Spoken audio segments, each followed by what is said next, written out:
what we're going to look at here is the geosphere's different layers and why the layers are the way they are.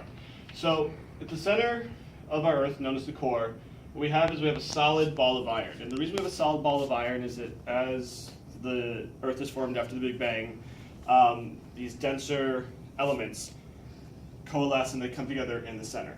Now, the solid iron core is what gives off extreme amounts of temperature in the form of thermal energy. It also gives off light. Now, a lot of people would think that we'd actually have a liquid core because it's so hot in the middle we think iron would melt.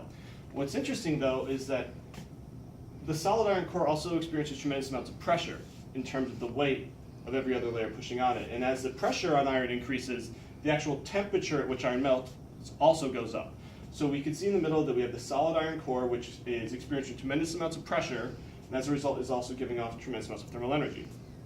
Our outer core is also predominantly iron and nickel, but we notice that this one's also liquid. Our mantle, molten rock in the form of magma, is also a liquid portion of the geosphere. And the reason it's liquid here is that it's experiencing this thermal energy that's coming from the core, so that it's melting rock, but it's also experiencing less pressure because it's not being pushed on by as much weight as the core is, and that's why it's molten in this portion of the Earth.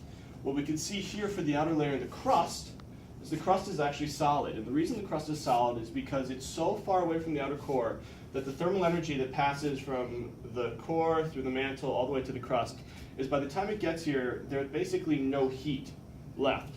So what's happening is that the crust itself is actually solidifying. So in this mantle portion, tremendous amounts of heat and pressure are resulting in a liquid portion. This outer core, or the crust on the other hand, is experiencing almost no pressure and almost no heat.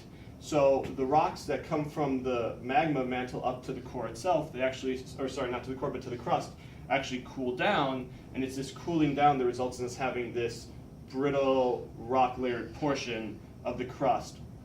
So a quick little recap for us. Solid iron, due to tremendous amounts of pressure, gives off thermal energy.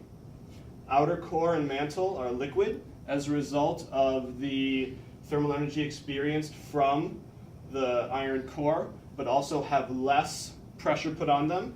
And our crust goes back to being a solid portion because it experiences very little pressure and experiences very little thermal energy. And that is why we have the different layers of the geosphere, starting from a solid core, a liquid outer core and mantle, and a solid crust.